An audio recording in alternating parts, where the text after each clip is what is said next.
like a Hellcat.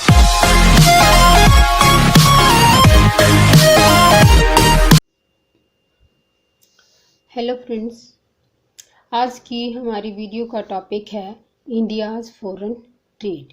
ये video CBSE की book 11th और 12th के ऊपर बेस्ड है। इसमें आज हम पढ़ेंगे कि ट्रेड क्या होता है, इंटर रीजनल इंटरनेशनल ट्रेड में क्या डिफरेंस होता है, भारत का ट्रेड आज़ादी से पहले क्या था और आज़ादी के बाद क्या है, ट्रेड की इम्पोर्टेंस क्या है। सबसे पहले हम पढ़ते हैं मीनिंग। ट्रेड यानी कि व्यापार बेसिकली होता क्या है। व्यापार का मतलब होता है buying and selling the goods and services between the people और the countries is called as trade.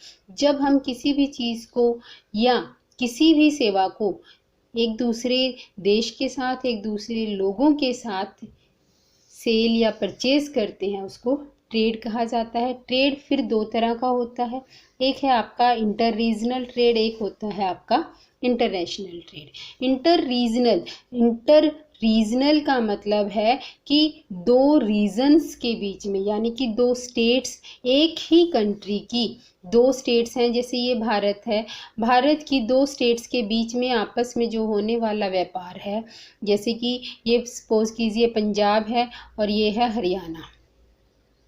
Punjab और हरियाणा के बीच में जो भी वस्तुओं का आदान प्रदान होता है, इसको कहा जाता है इंटर रीजनल ट्रेड।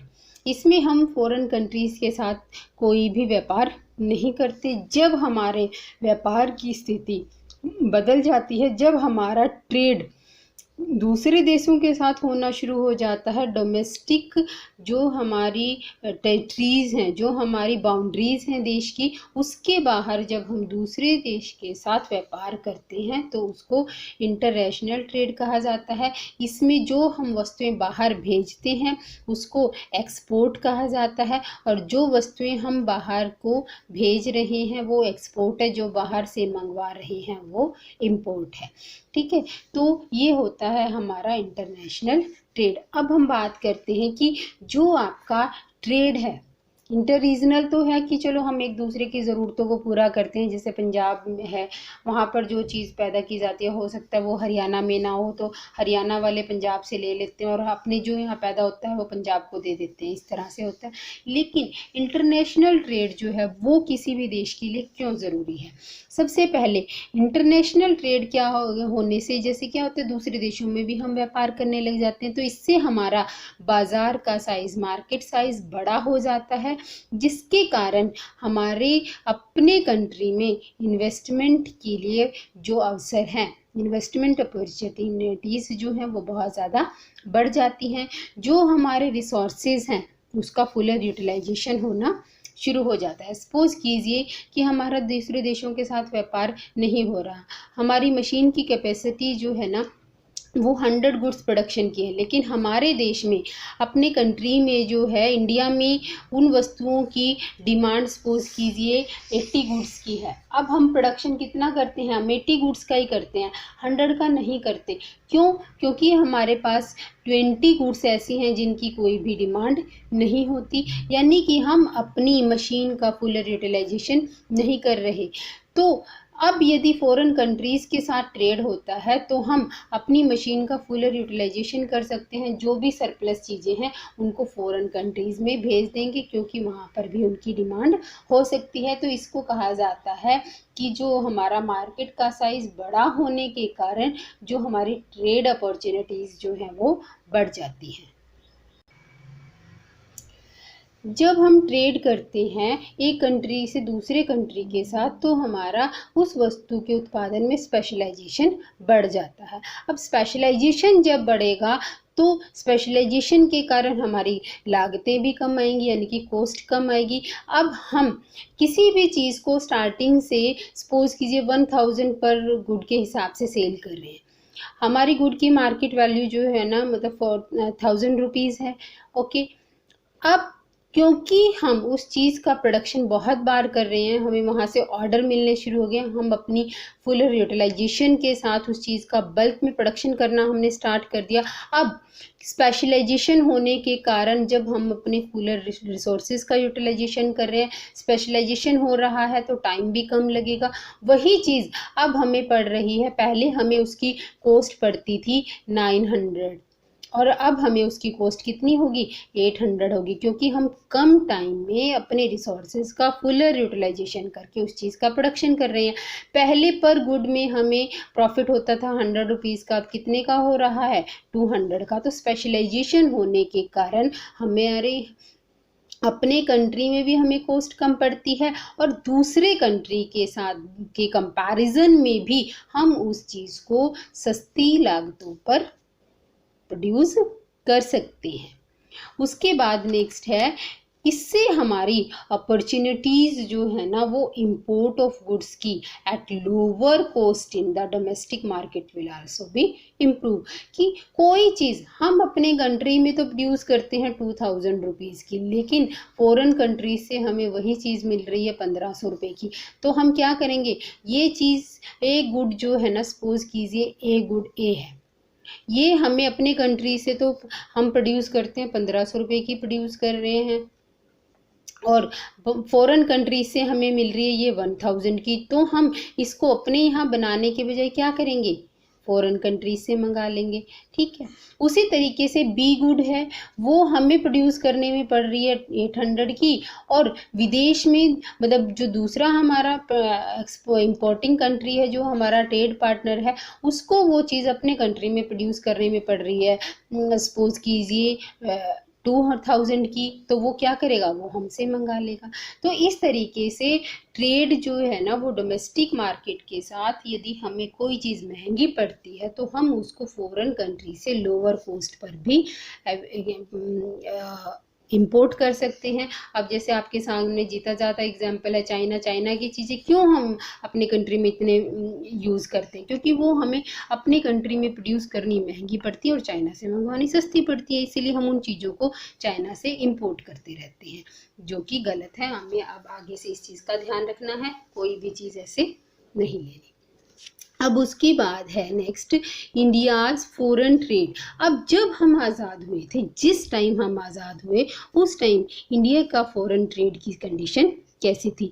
हमारे यहाँ फॉरेन ट्रेड की कंडीशन उस टाइम बहुत ही वर्स्ट थी। जैसे मैंने इंडस्ट्रीज़ वाली जो लास्ट वीडियो है उसमें इसका ढाका मलमल का एग्जाम्पल और बहुत सारे मतलब जो हमारी हैंडीक्राफ्ट गुड्स थी उनका एग्जाम्पल्स आपको दिए हुए हैं, आप वो वाली वीडियो भी इसके लिए देख सकते हैं। ब्रिटिशर्स ने हमारे फॉरेन ट्रेड को बिल्कुल ख़त्म कर दिया था। उनका मेन क्या था कि वो ये चाहते थे कि इंडिया जो है ना सिर्फ एक रॉ मटेरियल सप्लाई करने वाली एक मार्केट बन जाए, जहाँ से कि वो अपने कंट्री में सिचुएटेड जितनी भी इंडस्ट्रीज़ हैं उनके लिए रॉ मटेरियल इंडिया से ले जाएं और इंग्लैंड की इंडस्ट्रीज़ को सप्लाई करते हैं और इंग्लैंड से जो फ्रेश फिनिश्ड गुड्स हैं वो लाकर इंडिया में सेल कर दें। इंडिया से रॉ मटेरियल लेकर जाते थे वो चीप रेट पे और हमें फिनिश्ड गुड देते थे वो बड़े कॉस्टली रेट पे। तो दोनों तरीके से वो इंडिया का एक्सप्लॉयटेशन कर रहे थे। तो इंडिया का फॉरेन ट्रेड की कंडीशंस आज़ादी के time eight the time of independence बिल्कुल ही डाउन थी। ऐसे ही कुछ पॉइंट्स को हम पढ़ते हैं कि जैसे हमारा जो उस time to increase the quantum of input for the British industries, they not only exploit our natural resources। अब ब्रिटिशर्स ने क्या किया, क्योंकि वो रॉ मटेरियल हमारे यहाँ से लेकर जाते थे और अपने वहाँ पर फिनिश गुड तैयार कराते थे, अपनी इंडस्ट्रीज़ के आउटपुट को, उनकी क्वांटिटी को ज़्यादा बढ़ाने के लिए उन्होंने न केवल हमारे नेचुरल रिसोर्सेज को एक्सप्लॉइट किया, बल्कि हमारे जितने भी जैसे स्पेन है, बांग्लादेश है और भी अलग अलग कंट्रीज़ थे उनके साथ हमारे जितने भी ट्रेड रिलेशन से उनको बुरी तरह से ख़त्म कर दिया था। हमारे आज़ादी के टाइम हमारा जो बैलेंस ऑफ ट्रेड जो है ना वो हालांकि फेवरेबल था। फेवरेबल का मतलब है कि हमारे एक्सपोर्ट्स से ज़्यादा थे, इंपोर्ट्स कम थे, क्योंकि उस टाइम हमारे जो देश के लोगों ने हमने स्वदेशी आंदोलन चलाया था, जिसमें कि ये कहा गया था कि हम विदेशों से आने वाली किसी भी चीज़ को यूज़ नहीं करेंगे, उसका बहिष्कार कर देंगे। इस वजह से हमारे इंपोर्ट थोड़े से उस टाइम डाउन हो गए थे। जो हमारा ट्रेड डायरेक्शन कि किस कंट्री के साथ कितना था, तो हमारा ट्रेड सिर्फ और सिर्फ सीमित था ब्रिटेन तक। इंडिया का की मार्केट जो है ना वो मतलब उनकी ब्रिटेन से बनी हुई चीज़ के लिए, फिनिश्ड गुड के लिए मार्केट जो है ना वो सिर्फ और सिर्फ इंडिया की ही मार्केट थी, जहां पर वो अपनी सारी चीज़ों को बेचते थे। 1946-47 में इंडियन इकोनॉमी के एक्सपोर्ट जो हैं वो कितने थे, ₹31 करोड़ ओनली। और ये जो है जब हमने इंपोर्ट्स की यदि हम बात करते हैं तो उस टाइम हमारे इंपोर्ट्स स्वदेशी आंदोलन का, जैसे मैंने बताया, उसके कारण बहुत ही कम रह गए थे। हमने इंपोर्ट्स किए थे केवल 14 करोड़ के और एक्सपोर्ट्स था हमारा 31 करोड़ का। तो इस तरीके से इंडिया का जो है ना, हम यदि कंपोजिशन की बात करें, कंपोजिशन में हम पढ़ते हैं कि किस तरह के गुड्स देते थे, तो हम सिर्फ और सिर्फ रॉ मटेरियल गुड्स वहाँ फॉरेनर्स को सप्लाई करते थे। फॉरेनर्स में कौन, सिर्फ ब्रिटेन, और वहाँ से जो फिनिश्ड गुड्स हैं वो इंडिया में आती थी। ये हमारी कंपोजिशन थी। अब जब हम आज़ाद हो गए, आज़ादी के बाद इंडिया का ट्रेड का पैटर्न क्या था। आज़ादी के बाद हमने अपनी ग्रोथ को स्टार्ट किया था 5 ईयर प्लान्स के साथ। हमने 5 ईयर प्लान यानी कि एक प्लान्ड इकोनॉमी के साथ ग्रोथ पैटर्न को स्टार्ट किया था। अब हमारा जो फर्स्ट 5 ईयर प्लान था वो एग्रीकल्चरल डेवलपमेंट पर बेस्ड था, जिसमें कि हम ग्रीन रेवोल्यूशन की बात करते हैं। जो हमारा सेकेंड 5 ईयर प्लान था वो हमारा इंडस्ट्रियल डेवलपमेंट के साथ था। उसमें हमने इंडस्ट्रियल डेवलपमेंट की बात की थी। ये मॉडल, ये प्लान जो है ना, ये हमारा महानोलोबिस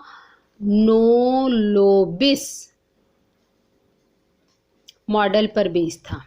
तो यहीं से ही हमारे इंपोर्ट और एक्सपोर्ट की शुरुआत होती है। आज़ादी के बाद जो हमारा ट्रेड था उसके बारे में हम वॉल्यूम, कंपोजिशन और डायरेक्शन, इन 3 चीज़ों को पढ़ेंगे। सबसे पहले बात करते हैं वॉल्यूम। वॉल्यूम बेसिकली होता क्या है? वॉल्यूम का मतलब है कि क्वांटिटी, कि जो हमारा एक्सपोर्ट और इंपोर्ट था वो किस क्वांटिटी में होता था, यानी कि कितना कितना होता था। स्टार्टिंग में हमारा वॉल्यूम ऑफ एक्सपोर्ट जो है ना और इंपोर्ट दोनों ही बहुत कम थे, क्योंकि हमने नए सिरे से अपनी इकोनॉमी को स्टार्ट किया था। With the passage of time ये धीरे धीरे इनका परसेंटेज बढ़ता चला गया। जैसे जैसे हमारे एक्सपोर्ट और इंपोर्ट्स जो है ना वो बढ़े टाइम के साथ साथ, वैसे ही हमारा ग्लोबल ट्रेड जो है ना वो धीरे धीरे एक टाइम के लिए ख़त्म होने लगा था। जब हमने इकोनॉमिक रिफॉर्म्स इंट्रोड्यूस किए थे 1991 में, उसके बाद इंडिया का ट्रेड शेयर जो है ना वो बहुत ज़्यादा बढ़ा, बहुत ज़्यादा इम्प्रूव हुआ। उसके बाद बात करते हैं कंपोजिशन की। कंपोजिशन का मतलब होता है कि जो हमारा ट्रेड है उसमें हम किस टाइप की गुड्स और सर्विसेज की बात करते हैं, यानी कि हम किन किन वस्तुओं का आयात और निर्यात करते हैं। तो सबसे पहले हम बात करते हैं यदि एग्रीकल्चरल एक्सपोर्ट की, तो हमारा एग्रीकल्चरल एक्सपोर्ट का जो परसेंटेज है वो आफ्टर इंडिपेंडेंस ख़त्म हो गया, मतलब धीरे धीरे डाउन होता जा रहा था। इसका मेन रीज़न था कि क्योंकि हमने एग्रीकल्चरल प्रोडक्ट्स को अपने यहाँ पर जो इंडस्ट्रीज़ लगाई थी उसमें as a raw material agriculture से बनी हुई आइटम, एग्रीकल्चरल आउटपुट को यूज़ करना शुरू कर दिया था। फिर हमारी पॉपुलेशन बढ़ रही थी, पॉपुलेशन के भरण पोषण के लिए हमें खुद ही एग्रीकल्चरल प्रोडक्ट्स की, मतलब अनाज, गेहूँ, दाल, चावल की बहुत ज़रूरत थी, इसलिए हमने फॉरेन कंट्रीज़ में देना बंद कर दिया था। तो इसी वजह से एग्रीकल्चरल एक्सपोर्ट, जो रॉ मटेरियल का हम एक्सपोर्ट करते थे, वो धीरे धीरे डाउन हो रहा था।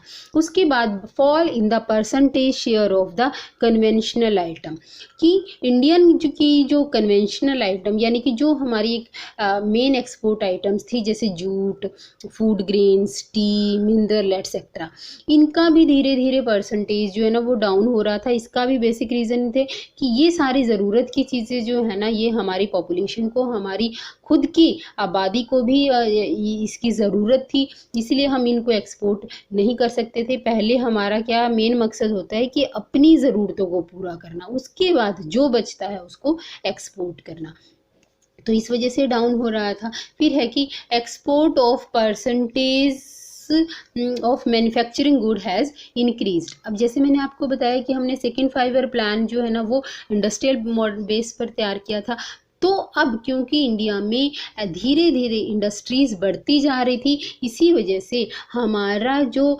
इंडस्ट्रीज़ से बनी हुई गुड थी, मैन्युफैक्चरिंग गुड्स जो है ना उनका कंपोजिशन ट्रेड में बढ़ता जा रहा था। इंडिया जो है उन्होंने मतलब हम हीरे जवाहरात और उनसे बनी हुई ज्वेलरी में इंडिया का एक्सपोर्ट में वर्ल्ड में काफ़ी अच्छा नंबर था। हम सबसे हाईएस्ट एक्सपोर्टर थे पूरे वर्ल्ड में ज्वेलरीज को एक्सपोर्ट करने में। अब उसके बाद डायरेक्शन में कि हम किस कंट्री के साथ हमने एक्सपोर्ट किया और कितना की, ठीक है ना।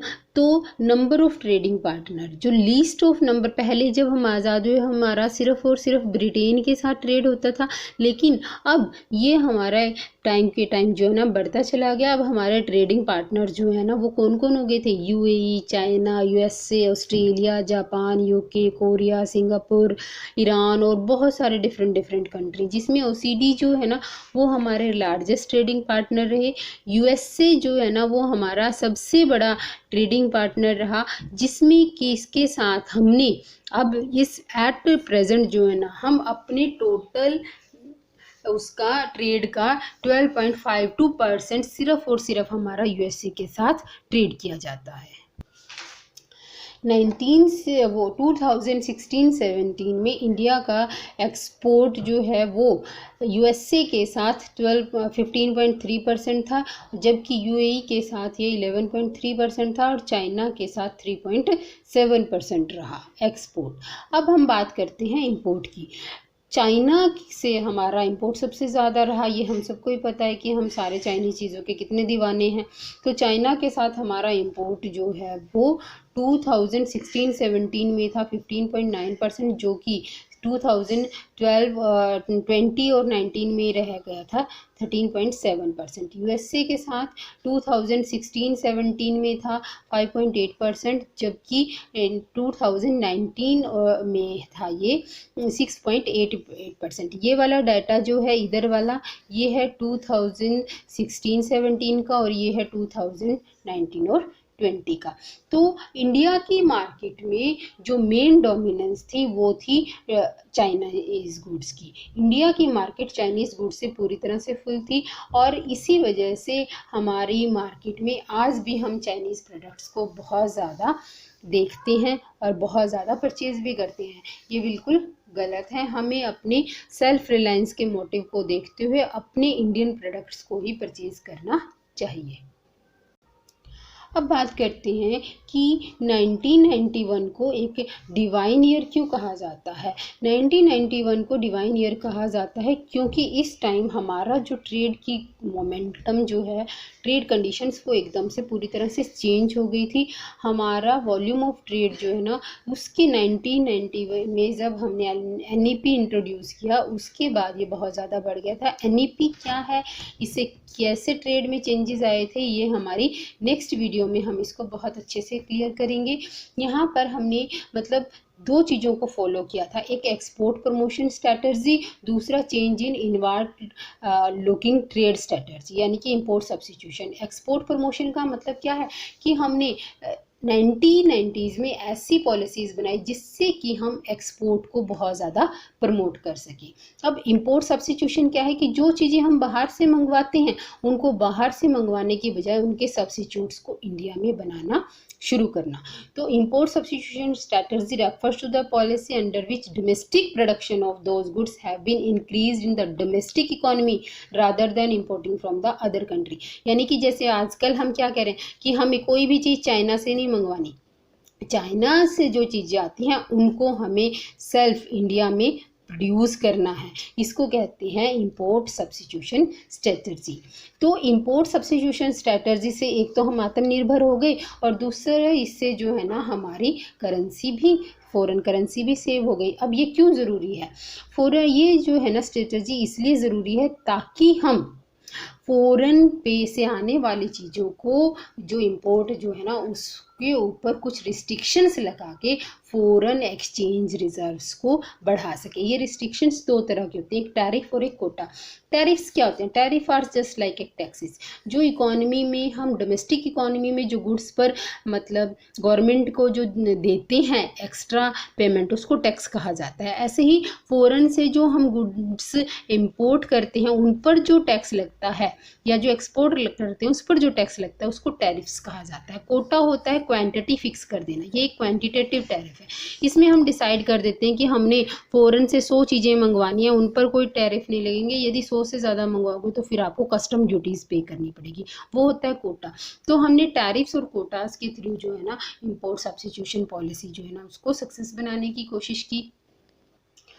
अब जब इंपोर्ट हमने अपनी कंट्री मतलब बाहर से मंगाने की बजाय चीज़ों को अपने कंट्री में प्रोड्यूस करना शुरू कर दिया, तो जो हमारी जो हम बाहर से चीज़ें मंगवाते थे उसके लिए हमें फॉरेन करेंसी यानी कि डॉलर्स, यूरो ये सब पे करना पड़ता था। अब हमें वो पे नहीं करने पड़ते। तो इससे क्या होगा, जो हमारे रिजर्व्स बचे हैं हम उनको प्रॉपरली यूटिलाइज़ कर सकते हैं उन चीज़ों पर जो चीज़ें हम अपने कंट्री में प्रोड्यूस नहीं कर सकते, जैसे कि हैवी मशीनें हैं, डिफेंस इक्विपमेंट्स हैं। तो इससे हमारी डोमेस्टिक इकोनॉमी की प्रोडक्शन कैपेसिटी जो है ना वो बढ़ गई। डोमेस्टिक इंडस्ट्रीज़ जो है ना उनको प्रमोशन मिल गया, अब इन्वेस्टमेंट का लेवल बढ़ गया, एम्प्लॉयमेंट जनरेट हो गया। इससे बहुत सारे बेनिफिट्स जो है ना वो हमें मिलने शुरू हो जाते हैं। उसके बाद बात करते हैं impact of inward looking trade strategy in the domestic industry, कि जो हमारी डोमेस्टिक इंडस्ट्रीज़ हैं उनके ऊपर इसके क्या इम्पैक्ट पड़े। हर चीज़ के दो तरह के इम्पैक्ट होते हैं, एक पॉजिटिव इम्पैक्ट यानी कि उसके ऊपर क्या प्रभाव पड़ा, कुछ पॉजिटिव होते हैं कुछ नेगेटिव। पॉजिटिव क्या होते हैं सबसे पहले वो देखें, मतलब पॉजिटिव इम्पैक्ट्स क्या हुआ।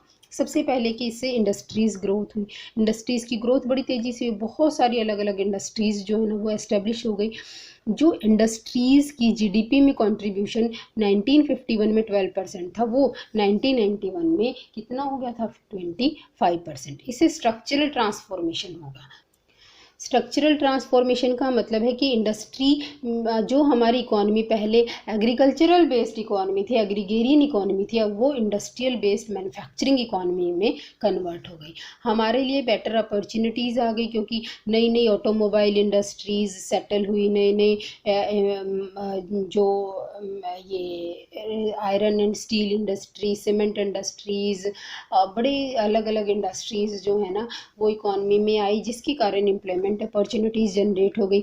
सनराइज इंडस्ट्रीज़ क्या होती है, rising industry at the time is called as sunrise. जो उस टाइम ग्रो की हैं उन इंडस्ट्रीज़ को सनराइज इंडस्ट्रीज़ कहा जाता है। तो 90s में जो है ना हमारी इलेक्ट्रॉनिक इंडस्ट्रीज़ बहुत तेज़ी से ग्रो की, तो इसके कारण हैवी मतलब इन इंडस्ट्रीज़ को प्रमोट करने के लिए गवर्नमेंट ने उस टाइम इन पे 400% तक का इंपोर्ट टैक्स लगा दिया था कि जो हम बाहर से इन चीज़ों को मंगवाएंगे, जो कि मतलब इलेक्ट्रॉनिक प्रोडक्ट्स को बाहर से मंगवाने पे 400% तक का टैक्स था। तो इसीलिए इन चीज़ों पर ये इंडस्ट्रीज़ इंडिया में उस टाइम बहुत तेज़ी से ग्रो हुई। ऑटोमोबाइल सेक्टर बहुत तेज़ी से ग्रो हुआ, उसने अपनी एक नई हाइट्स को गेन किया, इन्वेस्टमेंट अपॉर्चुनिटीज़ बहुत बढ़ गई। तो मतलब जो हमारे कुछ मतलब लेटेंट रिसोर्सेज थे, लेटेंट यानी कि हमारी इकोनॉमी में कुछ कैपेसिटी है, कुछ रिसोर्सेज हैं जिनको कि हम डिमांड कम होने की वजह से यूज़ नहीं करते, वो यूज़लेस पड़े रहते हैं।